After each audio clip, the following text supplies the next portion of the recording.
होगा।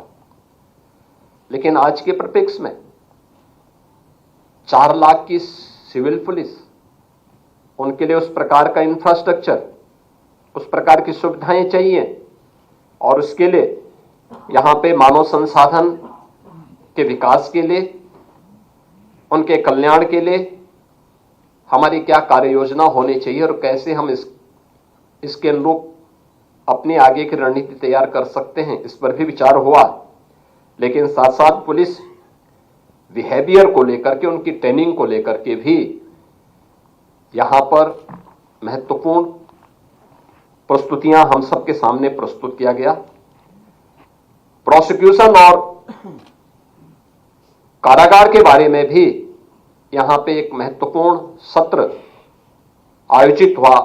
CCTNS 2, न्याय संहिता और फॉरेंसिक पर आधारित भी एक महत्वपूर्ण सत्र हम सबके सामने यहां पर था, जिस पर इसके जो अधिकृत वक्ता थे, उस फील्ड के एक्सपर्ट थे, उन्होंने भी अपने महत्वपूर्ण विचारों से इस पूरे कार्यक्रम को और रोचक बनाने में अपना योगदान दिया।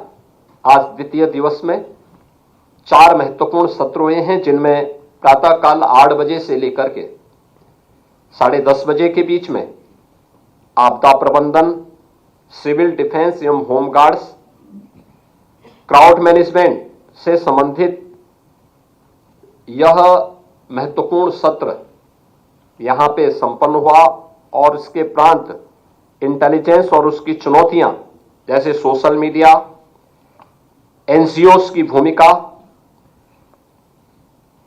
नेपाल की सीमा, उत्तर प्रदेश राज्य की हमारी जो सीमा है उसकी खुली सीमा, आतंकवाद निरोधन, मादक द्रव्य, गौ तस्करी और संगठित अपराध पर केंद्रित ये 4 महत्वपूर्ण सत्र आज यहां पे संपन्न हुए हैं।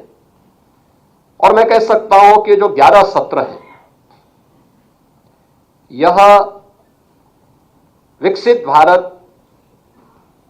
के प्रधानमंत्री जी के विजन को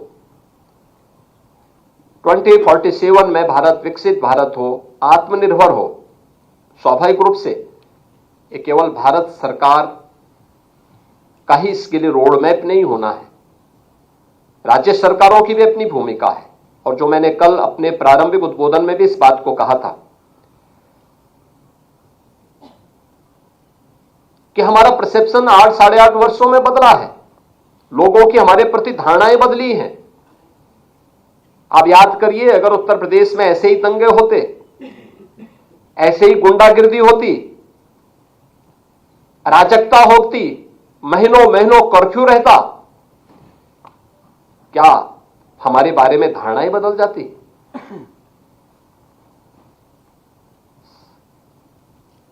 हमने उस धारणा को बदलने के लिए प्रयास किए, आउट ऑफ बॉक्स सोचा, कानून के दायरे में रह करके कानून के दायरे का हर एक व्यक्ति को एहसास कराया। परिणाम है, लोगों की धारणा उत्तर प्रदेश के बारे में बदली। हर व्यक्ति किसी भी फील्ड का हो, आज उस बात को मानता है कि हां, उत्तर प्रदेश में परिवर्तन हुआ है। अगर सुरक्षा नहीं होती तो हमारा इंफ्रास्ट्रक्चर इतना मजबूत नहीं होता। देश के अंदर एक्सप्रेसवे, आज मैं दावे के साथ कह सकता हूं कि उत्तर प्रदेश देश के अंदर 55% एक्सप्रेसवे उत्तर प्रदेश के अंदर है। उत्तर प्रदेश के अंदर, और पिछले 9 वर्षों के अंदर ये सभी एक्सप्रेसवे तैयार किए गए हैं।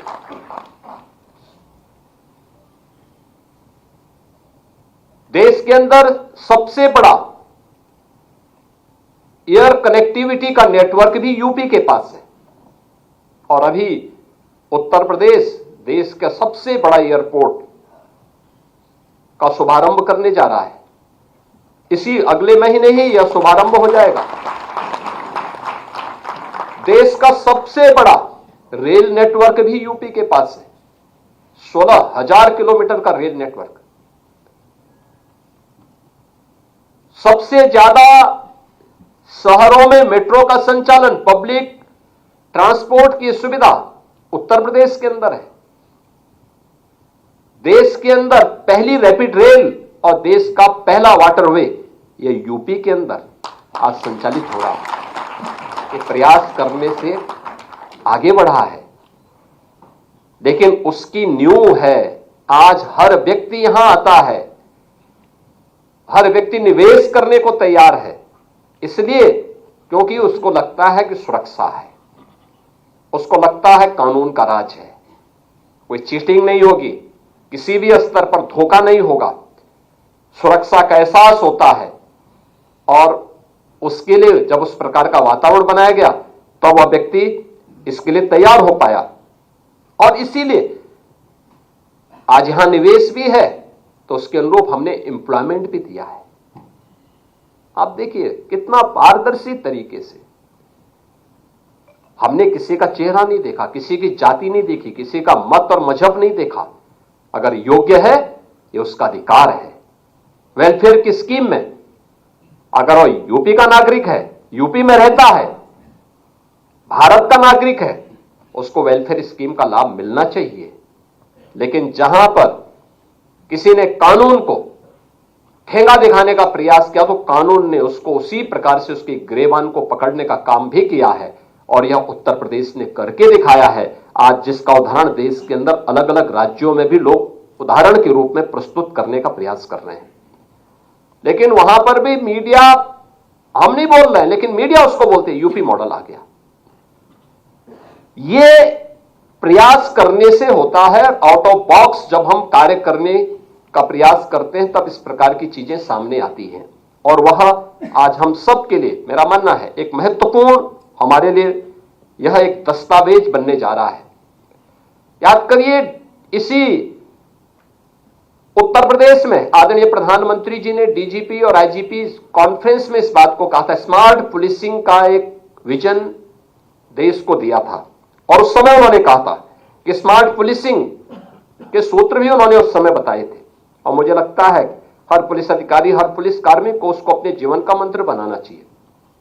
उन्होंने कहा था कि स्मार्ट पुलिसिंग का मतलब क्या है? Strict and sensitive, modern and mobile, alert and accountable, reliable and responsive, technosavvy and trend. यह सूत्र हमें कानून प्रवर्तन के भविष्य के लिए निरंतर और स्पष्ट मार्गदर्शन भी यह हम सबका करता है। यानी भविष्य की चुनौतियों के प्रति हम सबको सदैव तैयार रखता है। इस दृष्टि से हमें इन सभी बातों को अपने जीवन का हिस्सा बनाना पड़ेगा। थाना प्रबंधन से जुड़ा हुआ सत्र, जिसके बारे में मैंने पहले भी कहा, वास्तव में हमारी नींव है। हमारा व्यवहार कॉमन मैन के प्रति क्या है, ये केवल हमारी संवेदनशीलता को ही प्रदर्शित नहीं करता, हमारे लिए ह्यूमन इंटेलिजेंस का भी वह एक माध्यम बनता है। मैं आपको बताऊं, मेरे सामने, मेरे पास जितनी भी सूचनाएं आती हैं, ज्यादातर मैं ह्यूमन इंटेलिजेंस के माध्यम से मुझे जमीनी हकीकतों की जानकारी मिल पाती है, क्योंकि मैं इसीलिए जनता दर्शन कार्यक्रम में नियमित रूप से जाता हूं। एप्लीकेशन उसकी वो शिकायत नहीं करता, और मुझे इस चीज पे अचानक मुझे अच्छा नहीं लगता जब कोई किसी एक दूसरे की शिकायत करता है। लेकिन मैं उसकी एप्लीकेशन को देख करके, उसकी प्रार्थना पत्र को देख करके, उसकी पीड़ा को देख करके समझ सकता हूं कि जमीनी धरातल पर क्या हो रहा है, और जमीनी हकीकत के बारे में मुझे जानकारी मिलती है। और इसलिए ह्यूमन इंटेलिजेंस यह आज हम सबका एक सबसे बड़ा हथियार है, और इसका हम बेहतर तरीके से उपयोग कर सकते हैं। इसके लिए हमें संवाद बनाना पड़ेगा। कोई भी थानाध्यक्ष हो, हल्के का दरोगा हो, सर्किल का हमारा इंचार्ज जो डिप्टी एसपी हो, या जिले का पुलिस अधीक्षक हो, या रेंज और जोन के अधिकारी हो, इन सबके स्तर पर अलग अलग तबके के लोगों के साथ एक बेहतर संवाद की स्थिति पैदा करना। अक्सर होता क्या है, पर्व और त्योहार के दौरान हम पीस कमेटी की बैठक बुलाते हैं, शेष अन्य अवसरों पर हम इन सभी बातों को विस्मृत सा कर देते हैं, भूल से जाते हैं। मैं बार बार कहता हूं कि आप जब जिले में जा रहे हैं तो एक बार जनप्रतिनिधियों से बातचीत कर लें, महीने में एक बार आप उनके साथ बैठ जाएंगे। मैं मानता हूं जनप्रतिनिधि इस लोकतांत्रिक व्यवस्था की एक महत्वपूर्ण कड़ी है, हम उसको नजरअंदाज नहीं कर सकते। लेकिन अगर हम वास्तविक स्थिति के बारे में उसे अवगत कराएंगे तो कोई भी जनप्रतिनिधि गलत कार्य के लिए नहीं बोलता, लेकिन हमें अवगत कराना पड़ेगा, बताना पड़ेगा। हम संवाद नहीं करेंगे, हम उनके साथ चर्चा नहीं करेंगे, सही तथ्यों से अवगत नहीं कराएंगे, तो स्वाभाविक रूप से उसके सामने जो पीड़ित आ रहा है वह पीड़ित ही अपनी बात को जब बोलता है तो लोग ये मानते हैं कि यही सच है। और इसीलिए हमें जनप्रतिनिधियों के बीच संवाद बनाना पड़ेगा, उनके फोन कॉल को रिसीव करना पड़ेगा, हमें समाज से जुड़े हुए इंटेलेक्चुअल के साथ भी संवाद बनाना पड़ेगा, अलग अलग पृष्ठभूमि से जुड़े हुए लोगों के साथ भी, अलग अलग धर्माचार्यों के साथ, उद्यमियों के साथ, व्यापारियों के साथ एक बेहतर समन्वय हो। रूटीन का कार्य मत बनाइए, कुछ आप उनके बीच जाइए, कभी वे आपके पास आए, बैठ करके चर्चा हो, एक औपचारिक चर्चा, अनौपचारिक रूप से एक संवाद, डायलॉग, बहुत सारी चीजें आपको जमीनी धरातल की प्राप्त होंगी। केवल मुख्यालय में बैठ करके हम पुलिसिंग नहीं कर सकते, और इस दृष्टि से हमें इस संवाद को और प्रभावी करना पड़ेगा। थाना, सर्किल और पुलिस लाइन, इन तीनों में भी बेहतर समन्वय हो। देखिए, मैं अक्सर कहता हूं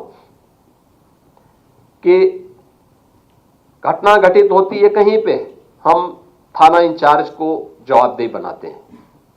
सर्किल की भूमिका क्या है, सर्किल समन्वय बनाने में कितना योगदान दे पा रहा है, हमने कभी उस पर ध्यान नहीं दिया।